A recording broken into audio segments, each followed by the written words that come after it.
Hello everyone, I welcome you all to our YouTube channel tax reply. अगर आप पहली बार इस चैनल पे आए हैं, कंसीडर सब्सक्राइबिंग। दोस्तों, आज का हमारा टॉपिक है place of supply and location of supplier part 1।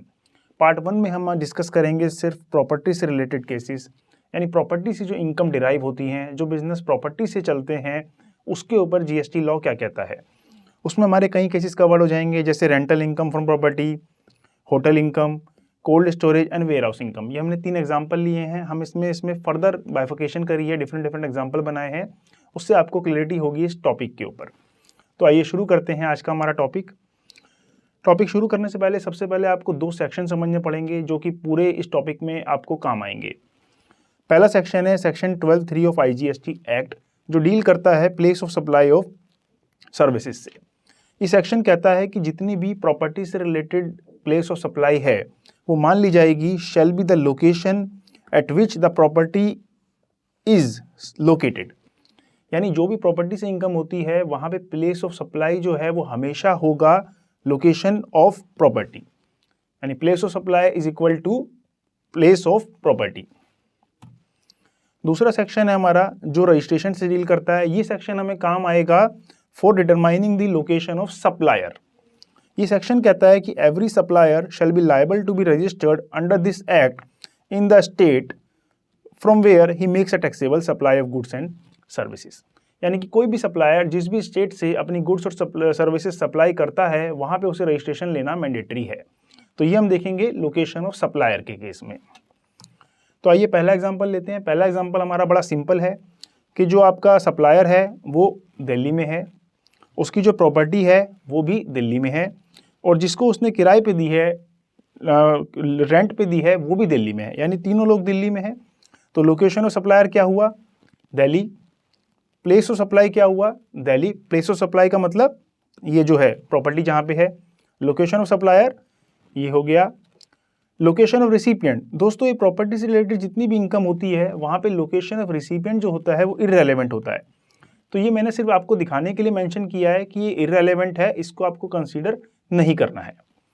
तो टाइप ऑफ सप्लाई क्या हुआ? जब लोकेशन ऑफ सप्लायर भी दिल्ली है, प्लेस ऑफ सप्लाई भी दिल्ली है, तो टाइप ऑफ सप्लाई क्या होगा? लोकल। दूसरा इसमें इंपॉर्टेंट पॉइंट क्या आता है कि ये जो प्रॉपर्टी है, इसको ओनर को रजिस्टर कराना जरूरी है अपने GST RC में, चाहे मेन एड्रेस में चाहे एडिशनल एड्रेस में, कैसे भी रजिस्टर कराए, बट रजिस्टर जरूर कराना है। तो address to be added as additional place of business in RC। Additional place क्यों कहा मैंने? क्योंकि ओनर का ऑलरेडी एक रजिस्टर्ड ऑफिस है दिल्ली में, तो वो दूसरा ऑफिस जो है वो as an additional place add करवा सकता है बिना सेपरेट रजिस्ट्रेशन लिए। दूसरा एग्जांपल हम डिस्कस करते हैं कि सप्लायर जो है वो दिल्ली में है, उसकी प्रॉपर्टी जो है वो दिल्ली में है, लेकिन जिसको उसने रेंट पे दी है वो महाराष्ट्र में है, वो दिल्ली में नहीं है। यानी कि रिसिपिएंट जो है वो महाराष्ट्र में है, सप्लायर दिल्ली में है, और प्रॉपर्टी भी दिल्ली में है। तो लोकेशन ऑफ सप्लायर क्या हुआ? दिल्ली। प्लेस ऑफ सप्लाई क्या हुआ? दिल्ली। लोकेशन ऑफ रिसिपिएंट क्या हुआ? महाराष्ट्र, लेकिन ये इररेलेवेंट है, तो हम महाराष्ट्र को कंसीडर नहीं करेंगे पूरी पिक्चर में कहीं भी। तो टाइप ऑफ सप्लाई क्या हुआ? Location of supplier Delhi, place of supply Delhi, तो टाइप ऑफ सप्लाई भी हुआ दिल्ली। अगेन इस एड्रेस को ओनर को रजिस्टर कराना जरूरी है। तीसरा एग्जाम्पल हम लेते हैं। ये बड़ा ही इंटरेस्टिंग एग्जाम्पल है दोस्तों, इसको ध्यान से देखिएगा आप कि ओनर जो है वो दिल्ली में है, सप्लायर आपका दिल्ली में है, बट उसकी प्रॉपर्टी महाराष्ट्र में है, और उसने जिसको रेंट पे दिया है वो भी महाराष्ट्र में है। तो देखिए अब यहाँ पे क्या होगा, लोकेशन ऑफ सप्लायर क्या होगी? यहाँ पे ये बड़ा इंपॉर्टेंट कंसेप्ट है कि लोकेशन ऑफ सप्लायर महाराष्ट्र क्यों है। देखिए आपका जो सप्लायर है वो तो दिल्ली में था, लेकिन लोकेशन ऑफ सप्लायर महाराष्ट्र क्यों हो गई? यहाँ पे सेक्शन 22 रोल प्ले करता है। सेक्शन 22 में मैंने आपको दिखाया था कि क्या लिखा था कि सेक्शन 22 कहता है कि जहां से भी सप्लायर अपनी सर्विसेज देता है, वहां पे उसे अपना एड्रेस रजिस्टर कराना जरूरी है।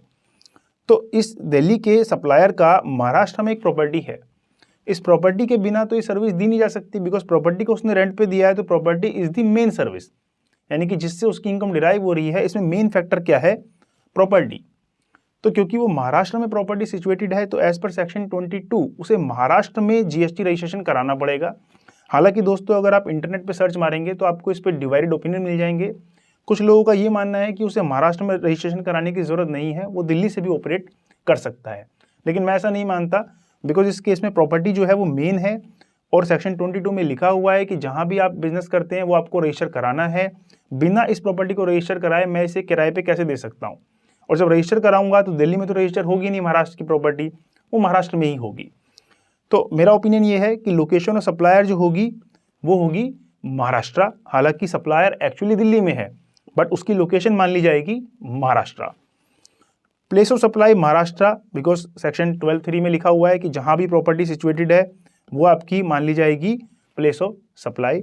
लोकेशन ऑफ रिसिपिएंट इररेलेवेंट है, तो टाइप ऑफ सप्लाई क्या हुआ? लोकल। चौथा एग्जांपल, सप्लायर जो है वो दिल्ली में है, प्रॉपर्टी महाराष्ट्र में है, जिसको किराए पे दी वो भी दिल्ली में है, यानी सप्लायर भी दिल्ली में है, रिसिपिएंट भी दिल्ली में है, लेकिन प्रॉपर्टी महाराष्ट्र में है। तो अगेन वही, जो प्रॉपर्टी महाराष्ट्र में है तो उसको महाराष्ट्र में रजिस्ट्रेशन लेना पड़ेगा, उसे रजिस्टर कराना पड़ेगा। लोकेशन ऑफ सप्लायर क्या मान ली जाएगी? महाराष्ट्र, जैसे कि पिछले एग्जाम्पल में था। प्लेस ऑफ सप्लाई क्या मान ली जाएगी? महाराष्ट्र, जैसा पिछले एग्जाम्पल में था। लोकेशन ऑफ सप्लाई सिर्फ इस एग्जाम्पल में चेंज हुई है दिल्ली, बट वो हमारे केस में रेलेवेंट ही नहीं है, इसलिए मैंने एग्जाम्पल आपको यहाँ पे दिखाया है कि रेसिपिएंट जो है वो कहीं भी लोकेटेड हो, उससे आपके आंसर पे, उससे टैक्स ट्रीटमेंट पे कोई फर्क नहीं पड़ेगा। तो दिल्ली जो है not relevant. Type of supply क्या होगा? लोकल। पांचवा एग्जाम्पल हम आ जाते हैं दोस्तों, ये होटल का एग्जाम्पल है कि एक होटल है दिल्ली में सिचुएटेड है, एक कंपनी जो है वो महाराष्ट्र में है, उस कंपनी का एम्प्लॉय दिल्ली आता है किसी कॉन्फ्रेंस के लिए और होटल में कॉन्फ्रेंस को अटेंड करता है, रुकता है, यानी कि होटल ने जो सर्विस दी है वो महाराष्ट्र की कंपनी को दी है। अब क्वेश्चन ये उठता है कि जो होटल बिलिंग करेगा उस पर लोकल टैक्स लगाएगा या इंटरस्टेट टैक्स लगाएगा। आइए समझते हैं। लोकेशन ऑफ सप्लायर क्या है? Delhi, no doubt, hotel Delhi में है। प्लेस ऑफ सप्लाई क्या है? यहाँ पे देखिए प्लेस ऑफ सप्लाई क्या होगी? जहाँ पे प्रॉपर्टी सिचुएटेड होती है, ना कि जहाँ पे रिसिपिएंट होता है। लोकेशन ऑफ रिसिपिएंट क्या है? महाराष्ट्र, बट ये इररेलेवेंट है। तो टाइप ऑफ सप्लाई क्या होगी हमारी? लोकल। पांचवा एग्जांपल, एक कंपनी है वो दिल्ली में रजिस्टर्ड है, एक वेयर हाउस है जो कि हरियाणा में रजिस्टर्ड है। ये कंपनी अपना माल इस वेयर हाउस में रखवाती है हरियाणा में। तो देखिए अब इसमें वेयर हाउस जो है वो दिल्ली की कंपनी को किस तरह की बिलिंग रेस करेगा, लोकल की या इंटरस्टेट की। लोकेशन ऑफ सप्लायर क्या है? हरियाणा। प्लेस ऑफ सप्लाई क्या होगी? हरियाणा, क्योंकि प्रॉपर्टी हरियाणा में सिचुएटेड है। लोकेशन ऑफ रिसिपिएंट जो है वो है दिल्ली, ये हमारे लिए नॉट रेलेवेंट है। तो टाइप ऑफ सप्लाई क्या होगा? लोकल। तो देखिए इस दोस्तों हमने 6 एग्जाम्पल डिस्कस किए। इन 6 एग्जाम्पल से आपको एक बात समझ आ गई होगी कि जितने भी हमारा प्रॉपर्टी से रिलेटेड क्वेश्चंस हैं, एग्जाम्पल हैं, उन सब में टाइप ऑफ सप्लाई क्या होती है? लोकल। लोकल क्यों होती है? क्योंकि इसमें लोकेशन ऑफ सप्लायर और प्लेस ऑफ सप्लाई जो है वो हमेशा सेम ही माना जाता है, कभी भी डिफरेंट स्टेट्स में नहीं होता। तो जब सेम स्टेट में होता है तो in every case type of supply shall be local. सिर्फ जो लोकेशन ऑफ रिसिपिएंट है वो चेंज होती रहती है, बट प्रॉपर्टी के केस में लोकेशन ऑफ रिसिपिएंट जो है वो मैटर नहीं करती, इसलिए हम उसको कंसीडर नहीं करते। तो दोस्तों ये 6 एग्जाम्पल है। उम्मीद है आपको इन 6 एग्जाम्पल से ये कंसेप्ट पूरा क्लियर हो गया होगा कि प्रॉपर्टी के केस में टाइप ऑफ सप्लाई कैसे कैलकुलेट की जाती है, लोकेशन ऑफ सप्लायर कैसे कैलकुलेट की जाती है, प्लेस ऑफ सप्लाई कैसे डिटरमाइन की जाती है, और लोकेशन ऑफ रिसिपिएंट को आपको टोटली इग्नोर करना है, उसे बिल्कुल भी कंसीडर नहीं करना है। तो दोस्तों ये हमारा आज का वीडियो था इस टॉपिक के ऊपर। अगर इस टॉपिक से रिलेटेड आपको कोई डाउट है, कोई क्वेश्चन है, तो आप नीचे हमें कमेंट बॉक्स में लिख सकते हैं, हम उसका जवाब देने की पूरी कोशिश करेंगे। Thank you.